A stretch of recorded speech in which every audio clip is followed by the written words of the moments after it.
नमस्कार बंधु माने स्वागत आपनku ओडिया कैरियर अपडेट चैनल को। आज भिडियो आम जाना सीएम किसान योजना ओडिशार सबुठारु बड़ नुआ अपडेट क्यों चाषी खाता को टंका आसीबो क्यों माने लाभ पाइबे क्यों डॉक्यूमेंट आवश्यक एवं जदि टंका आसी नै तेबे कोन करिवे समस्त तथ्य ए भिडियो रे जानि परिबे।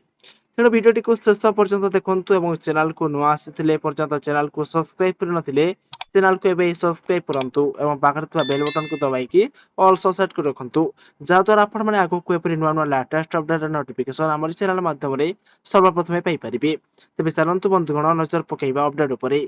सीएम किसान योजना कोन? सीएम किसान ओडिशा हेउची ओडिशा सरकारक एक कृषक कल्याण योजना। यह माध्यम रे योग्य चाषी मानक बैंक खाता को सीधा सलख आर्थिक सहायता डीबीटी माध्यम रे पठा जाए।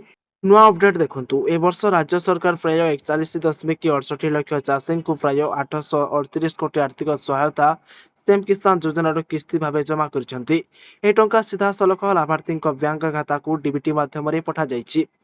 क्यों माने टंका पाइबे? योग्य चाषी माने जे मानकर बैंक खाता आधार सह लिंक अछि, डीबीटी सक्रिय अछि, समस्त आवश्यक तथ्य मध्य सठिक अछि।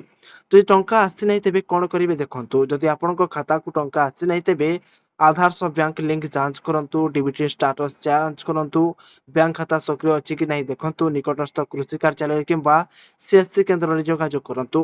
चाषी परामर्श सरकार कृषक मानक फार्मर रजिस्ट्री ईकेवाईसी एवं अन्य तथ्य सठिक रखा परामर्श देइछन्ति जहाद्वारा आगामी किस्ती कौनसी समस्या हेब नहीं।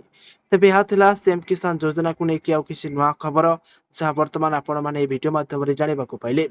तेबे आगो को एपरि नुआ नुआ वीडियो देखिबा पई हम चैनल सह जोड़ी रहंतु। चैनल सह जोड़ी रहबाक हेले वीडियो को लाइक करंतु। चैनल को जदि एपर्यंत सब्सक्राइब करनांती तेबे चैनल को सब्सक्राइब करंतु एवं पाखरे थवा बेल बटन को दबाइकी ऑल सेट कर रखंतु एवं आपण सीएम किसान योजनार लाभ पाउछन्ति कि नहीं ता हमकु कमेंट माध्यम रे निश्चय जणांतु। तेबे रहउछि पुଣି ଦେଖା ହେବ ଆଉ ଏକ ନୂଆ ଭିडिଓରେ। ଜୟ ଜଗନ୍ନାଥ।